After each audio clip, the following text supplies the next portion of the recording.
Hello, my name is Craig Altman, founder and president of Tradition Software and Tradition Lien Service. Since 2005, we've been helping general contractors, subcontractors, construction material suppliers, and architects navigate each state's respective lien claim, bond claim, and stop notice processes for commercial, residential, public works, and federal construction projects. We are headquartered in suburban Chicago with a branch office in Northern California. We are open Monday through Friday from 8 a.m. to 5 p.m. Central Standard Time. We can be reached at 800-886-8770. Today, I'm going to talk about construction lien law for the state of Wisconsin. Through the years, I've enjoyed vacations in Door County, running a Thanksgiving turkey trot in Appleton while visiting family, walking the beautiful campus of University of Wisconsin, and going out for drinks and dinner on Brady Street in Milwaukee. But before I talk about Wisconsin lien law, I have to give a standard disclaimer. Tradition Software, Tradition Lien Service, and myself make no warrant, express or implied, for the content of this video, our websites, pre-lien to lien, or the documents prepared by Tradition Lien Service. In no event shall Tradition Software, Tradition Lien Service, or myself be liable to anyone for any problem, claim, or loss arising out of the use of our videos, websites, software, or document preparation services. Tradition Software, Tradition Lien Service, and myself are not engaged in practicing law in the state of Wisconsin, nor does Tradition Software, Tradition Lien Service, or myself, Craig Altman, provide legal advice in the state of Wisconsin. Okay, so let's talk now about Wisconsin and construction lien law. So first of all, I'm going to share my screen here because we have excellent resources up on our website that you can use to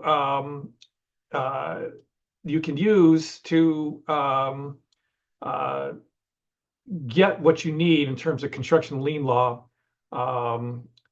and get knowledge from it if you don't want to call us, okay? So if you were to go to the Tradition Software website, Tradition Software is the parent company or the original company that was founded in 2005 back in Sacramento, California. And you go to the state deadlines drop-down menu here and select Wisconsin.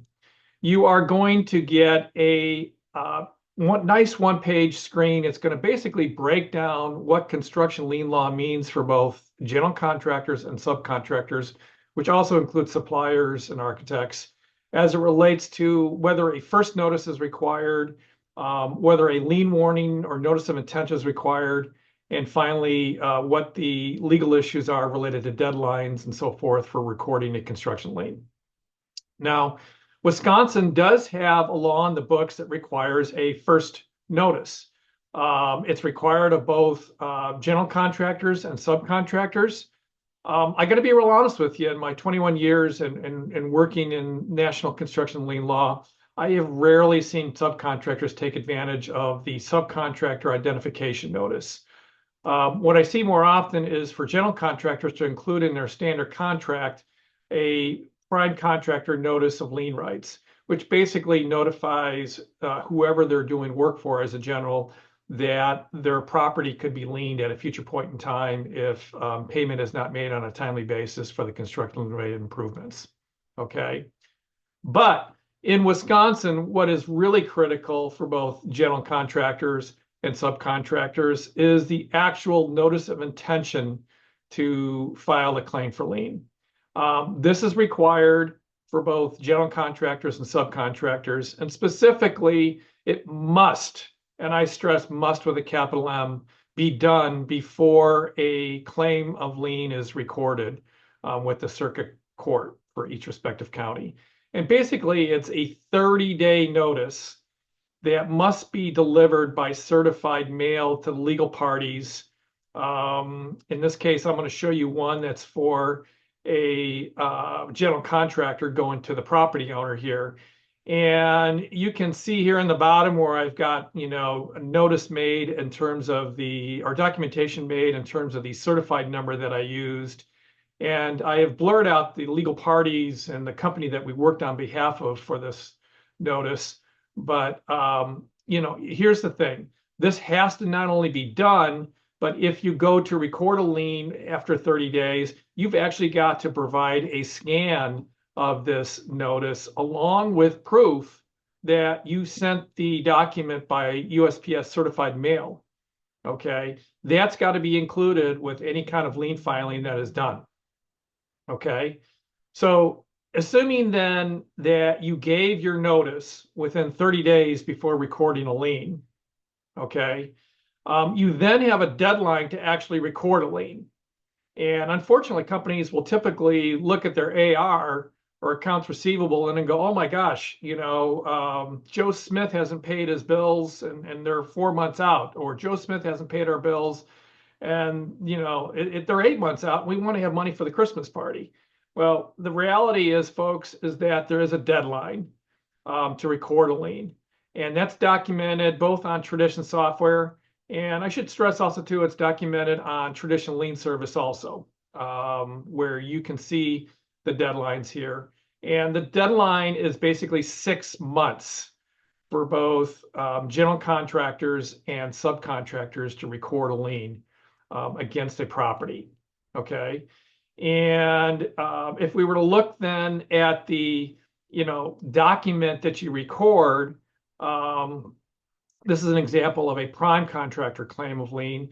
It is actually recorded with the clerk of the circuit court in the county where the property is located. So, if the property is located in Ephraim, Wisconsin, you're going to record it with the clerk of the circuit court for Door County. If the property is located anywhere in Milwaukee, it's going to also be recorded with Milwaukee County. And, specifically, while individuals can individually walk in and record with the circuit court, any kind of attorney or service needs to use the actual Wisconsin Circuit Court e-filing website, where you log in and either file new cases or file on an existing case. And this is where you're going to record a document, against a property or a lien against a property within the possible foreclosure action to occur thereafter by an attorney to foreclose on the lien. Okay. Now the cost across the state is generally just $5 plus a small service charge for either credit card, I think it's 17 cents, or a service charge, believe it or not, of $1.95 if you use an e-check to record the lien. But it's a very low cost as compared to states like Washington, where it's $300 plus, or in California, where it's usually around $100 to record a lien. In Wisconsin, it's a very reasonable cost to record a lien. Now, can you do recordings yourself using your own documents, or possibly even the software solution that we lease on a year-by-year basis with through Tradition software and our product called Pre-Lien to Lien? Absolutely, you can record a document yourself. It's going to take a little bit of work, and it's something that if you don't do regularly, there is a good argument that it's not advisable. What might be a better solution is to consider using our Tradition Lien Service division. Since 2009, Tradition Lien Service has been helping companies across the country record lien documents and also do other documents related to the lien process, which can include first notices, whether the state requires them or not, warning notices, like Wisconsin's requirement that you have a warning notice sent to somebody before a lien, and the actual recording of lien claims or the release of lien claims. And don't forget also, if we were to talk more about bond claims and stop notices, which are typically associated with public works or federal projects, that's services that we can provide also. So in wrapping up, we would love to talk to you more about how we can help you. Again, Tradition Lien Service and Tradition Software are located in suburban Chicago with a branch office in Sacramento, California. We can be reached Monday through Friday, 8 a.m. to 5 p.m. And our 800 number is 800-886-8770. And we would love to talk to you for 5 minutes and offer you not legal advice, but an opinion as to how we can help you, or perhaps just give you an honest opinion that we can help you. So we look forward to hearing from you. Have a good day.